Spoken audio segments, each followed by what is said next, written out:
you must do face-to-face classes. আপনাকে এই ধরনের একটা ডিসিশন নিতে হবে।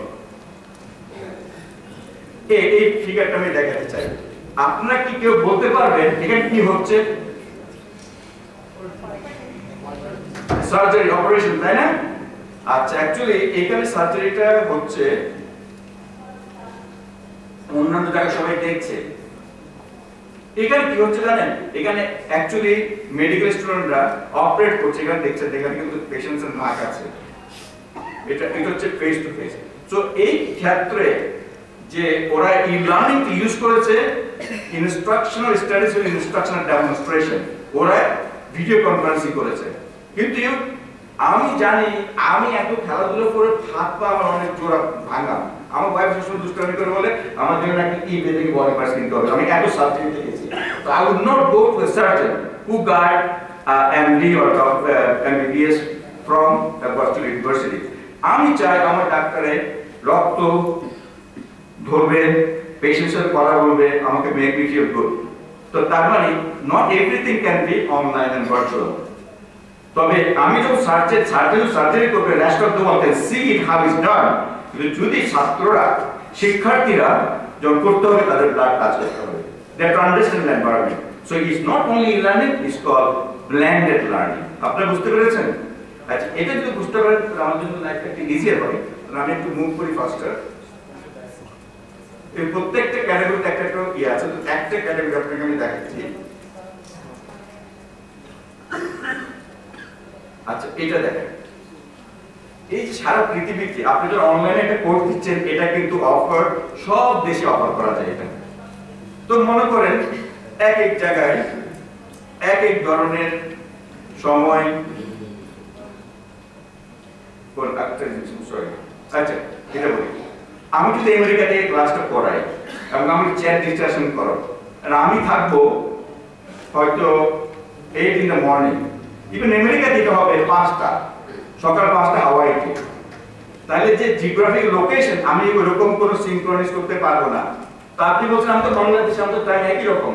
কিন্তু কে জানে বাংলাদেশের একটা টিচারের এই ছোট্ট কোর্সটা যে সারা পৃথিবীতে যাবে না। এখন নতুন একটা কথা বেরিয়েছে, move mass open courses. Top university free কোর্সগুলো দিচ্ছে। তো আপনার whatever you create in Bangladesh today, it is you're thinking locally but you're acting locally but you're delivering globally. You see, get ready. মনে করুন আজ এখন সারা পৃথিবী, ঢাকা বাংলাদেশ মনে করেন সকাল 4টা, একজন ঘুমাচ্ছে। 5টা ইউএসএ ওয়াশিংটন ডিসি 5টা বাজে, বাচ্চারা খেলছে। আচ্ছা, এই সময় বাচ্চারা এখানে খেলাধুলা করবে, শিখতে পারবে, কিন্তু ও ঘুমাচ্ছে। তো আপনার যদি একটা স্টুডেন্ট থাকে 5টার দিকে, যদি আপনি লাইভ ডিসকাশন করতে চান চ্যাটরুম, ও তো ঘুমাচ্ছে। এই ধরনের সেন্সিটিভিটি আপনার থাকতে হবে। আপনাকে আমি থাউজেন্ডস অফ এই ধরনের ইস্যু দেখাতে পারি। তো আপনি কোয়েশ্চেন করবেন, ক্রিটিসাইজ করবেন, whatever you can take care of, that's fine, but thinking about the issues is most important. So you cannot do live chat if you have students coming from different parts of the world with a diversity of geographical locations. And কথা হচ্ছে, are you ready to offer your courses online? আজকে কিছু প্রশ্ন দিয়ে some of the issues I brought up for this octagon, এটা দিয়ে আপনি কিন্তু not only you can design courses, but also you can build a university. So Bangladesh Virtual University, I want to initiate this so that we can get a lot of flexible professional development courses and things like that. A hub for excellence in open and flexible learning. Open মানে anytime নিতে পারবেন, flexible মানে একদম flexibly distributed, আপনার মতো করে। তো আমার অ্যাকচুয়ালি সাইট আছে বাংলাদেশ ভার্চুয়াল ইউনিভার্সিটি। আবার আপনাকে দেখাচ্ছি অক্টাগন। এই বাংলাদেশ ভার্চুয়াল ইউনিভার্সিটি অক্টাগন আইডিতে করব ইনশাআল্লাহ। এবং আমার ফেসবুক আছে, দেখাই এই বইটা, এই সৌভাগ্য যে 14 ল্যাঙ্গুয়েজে ট্রান্সলেটেড দিস বুক, এবং এখান থেকে আজকে টকে রেগুলারলি আসছে।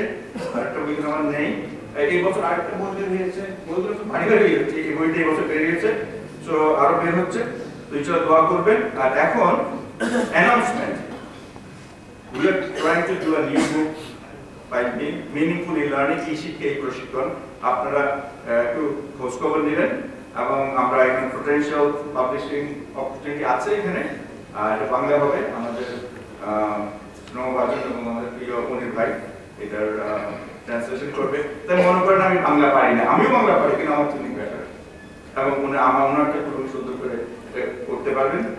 আপনাদের অনেক ধন্যবাদ জানাই, এবং ধন্যবাদের পরে আপনার এই প্রেজেন্টেশন যদি আপনি পেতে চান isonarBangladesh.com এ যাবেন, isonarBangladesh.com বা এই সোনার বাংলাদেশ, এটা আমি এস্টাবলিশ করেছি।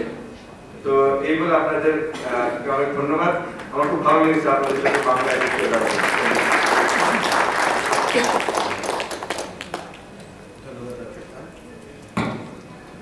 ধন্যবাদ ডক্টর খান, আপনার খুব সুন্দর প্রেজেন্টেশনের জন্য। আমরা অক্টাগোনাল মডেল সম্বন্ধে শিখলাম, basically 8-sided philosophy of how e-learning should be designed and delivered. এবং আপনি একটা খুব গুরুত্বপূর্ণ কথা বলেছেন যে local practices, local approaches and possibly also local technologies, যেগুলো আমাদের চিন্তা করতে হবে এবং সেগুলো নিয়ে আমাদের কাজ করতে হবে।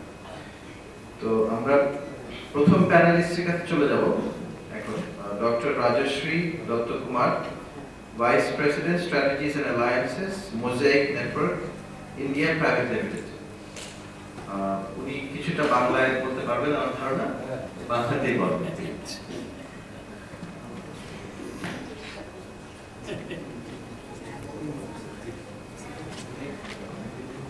নমস্কার, গুড ইভিনিং। চেষ্টা করবো বাঙালি মেয়ে তো বাংলা বলার চেষ্টা করবো, কিন্তু the Indian country has multiple culture, multiple language and multiple society. So I am born and brought up in a state called Bihar, which is now at Jharkhand. Now it has been, that part of Bihar has kind of become Jharkhand. But my mother language remains Bangla, the culture remains Bangla, the food habit remains Bangla. But the fact that I have studied in a school that had local content, which was again influenced or embedded in the very Bihari culture, or very Jharkhand or southern Bihar, that kind culture. So I did my schooling in Hindi. So perhaps you have to bear with me for my Bangla. Thank you.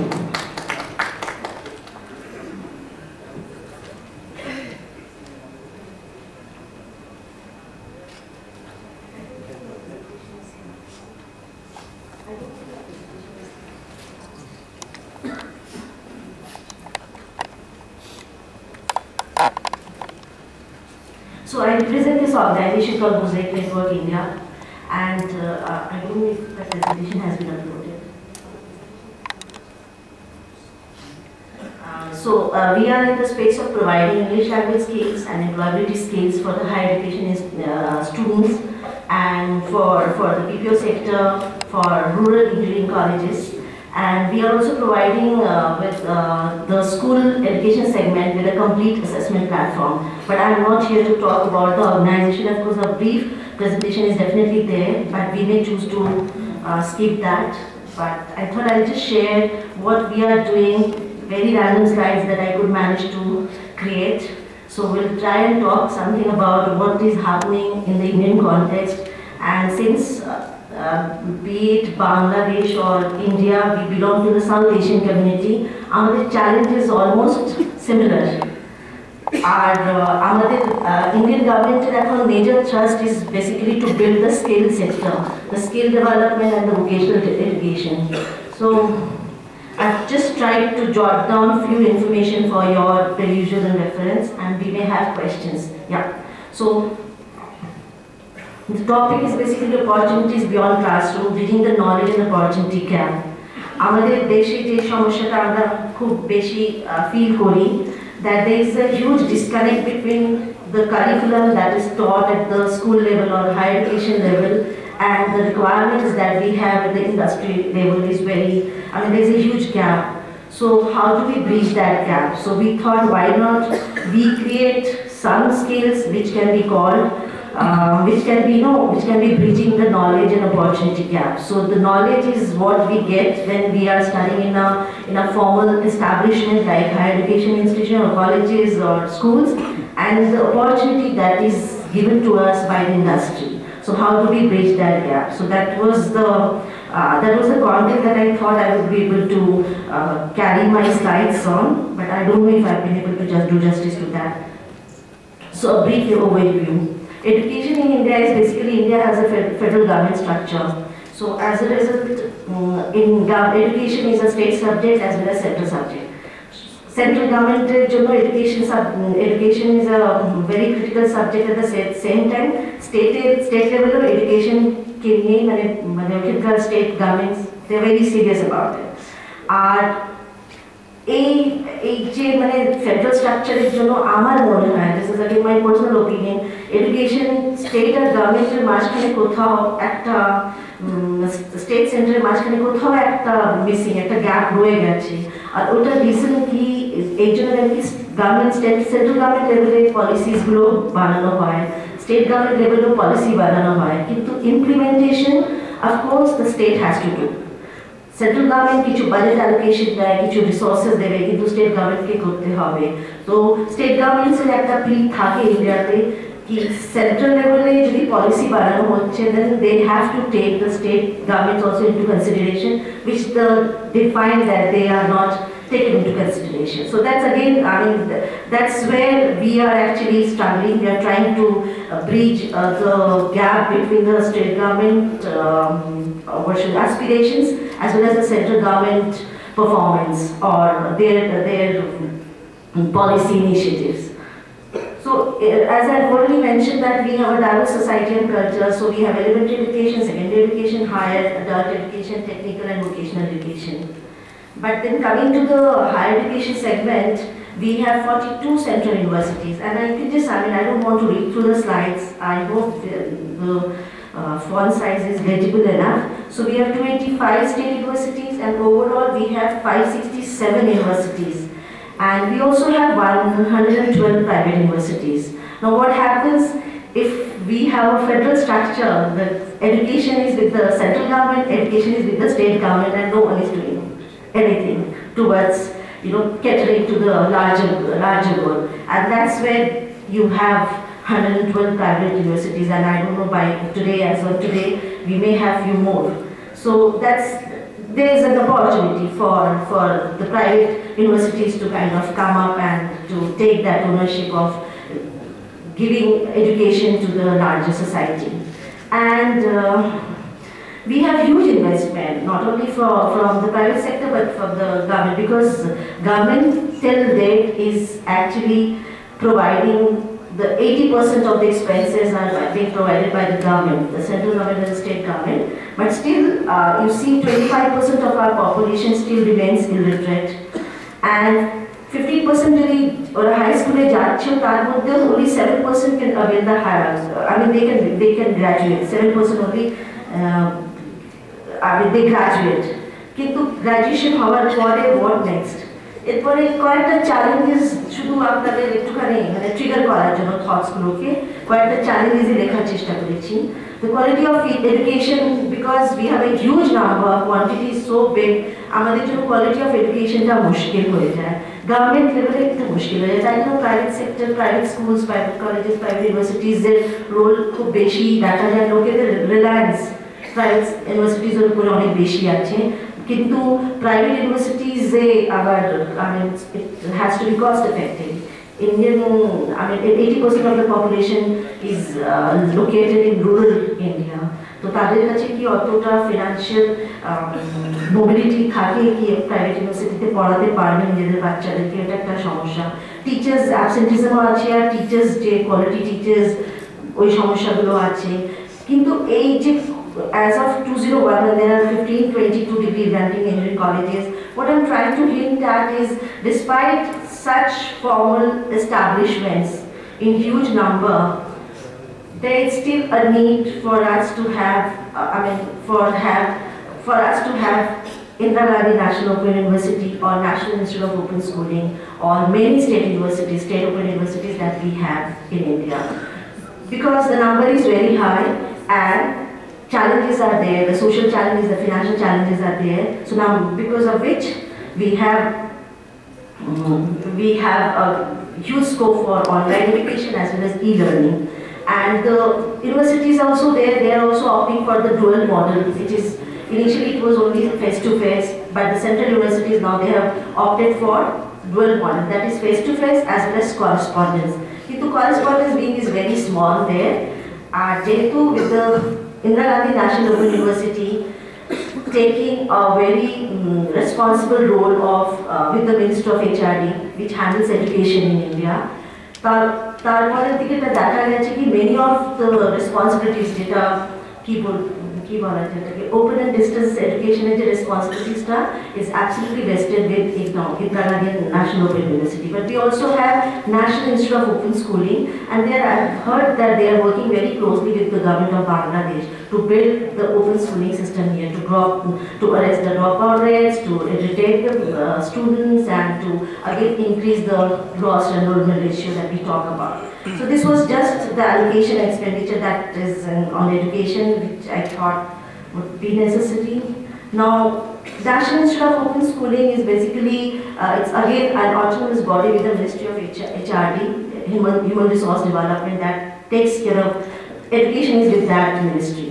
So, National Institute of Open Schooling is অন্তর্গত some state open schooling আছে, state open schooling আছে, আর National Institute of Open Schooling NIS পুরো control করে. And since এখন আমাদের Indian government major thrust is on building the skilled workforce, যেটা আমি বললাম knowledge and opportunity gap যেটা হচ্ছে, and there we see that there is a huge scope of building the knowledge force into workforce, skilled workforce, সেটা ওরা at school level শুরু করছে.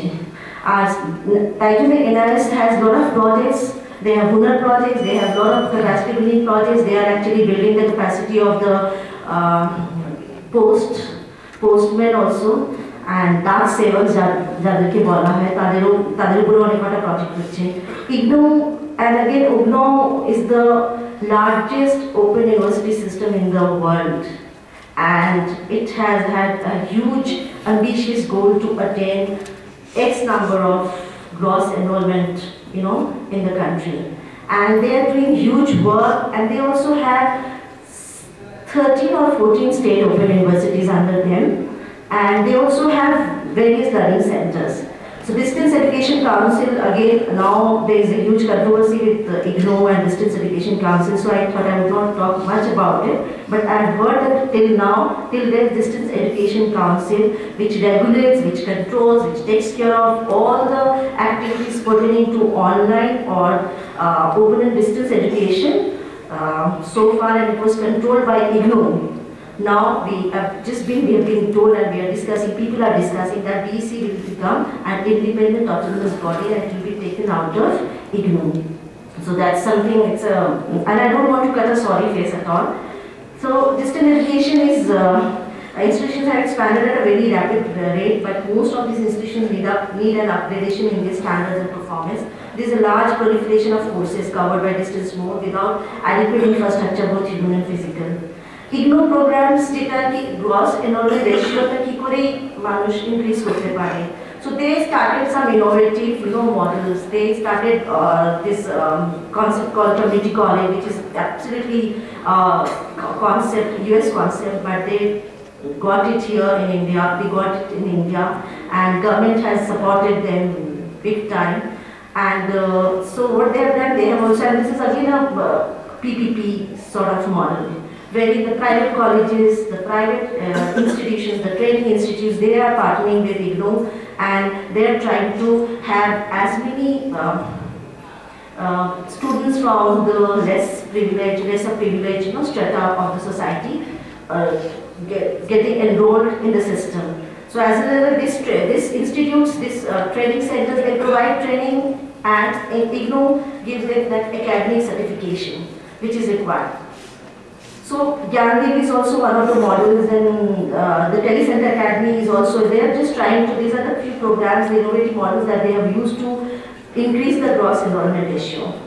Now the major thrust with the Indian government as of today is basically to build the skill, health, skill development and vocational education. And they realize that at the higher education level, since the course curriculum is, it requires huge sort of reshuffling, so they have started introducing vocational education at the school level itself. So while the students, and that's happening in the government school, and I'm sure in the months to come or years to come, the private schools will also have the same model, because government has not taken a lead into it. The budget for 2012-13 has, the government has doubled its allocation of funds, and under the NSDF, which is now the corpus is basically 2,500 crore. Now why do we need it? We believe, I think not only in India but the entire South Asian community will be able to provide, will have the youngest population in the years to come. By 2032 or 2025 we'll have the youngest population to provide for the entire, for countries across the world.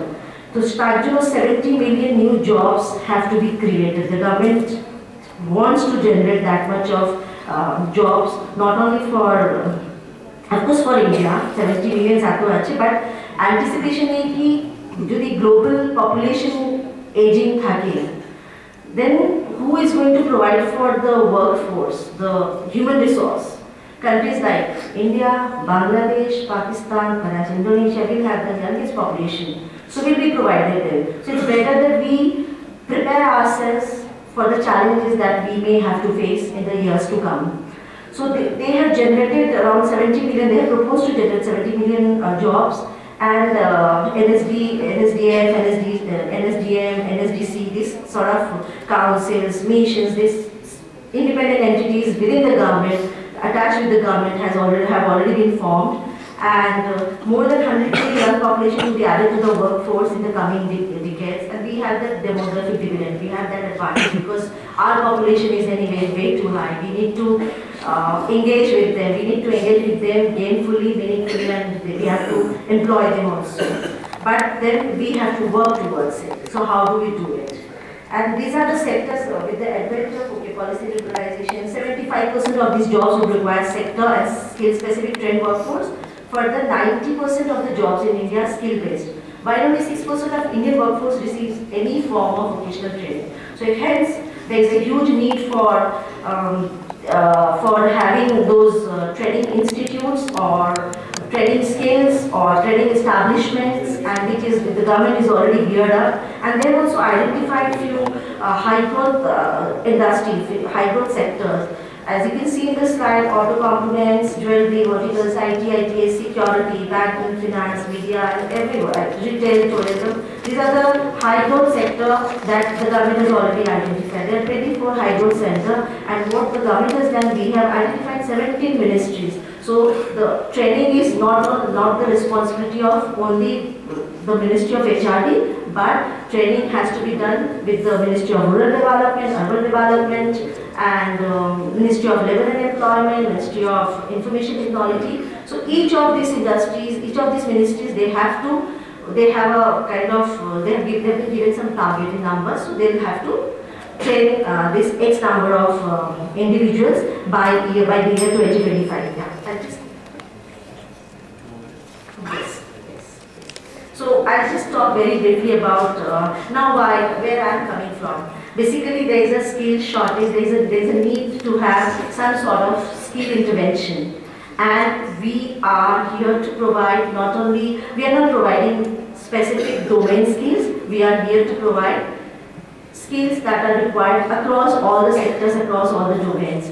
As I have already mentioned in my first slide that there is a huge gap between the knowledge and opportunity. We as Mosaic, we think that we can build that gap through our solutions. We provide employability skills, and we also provide English language skills.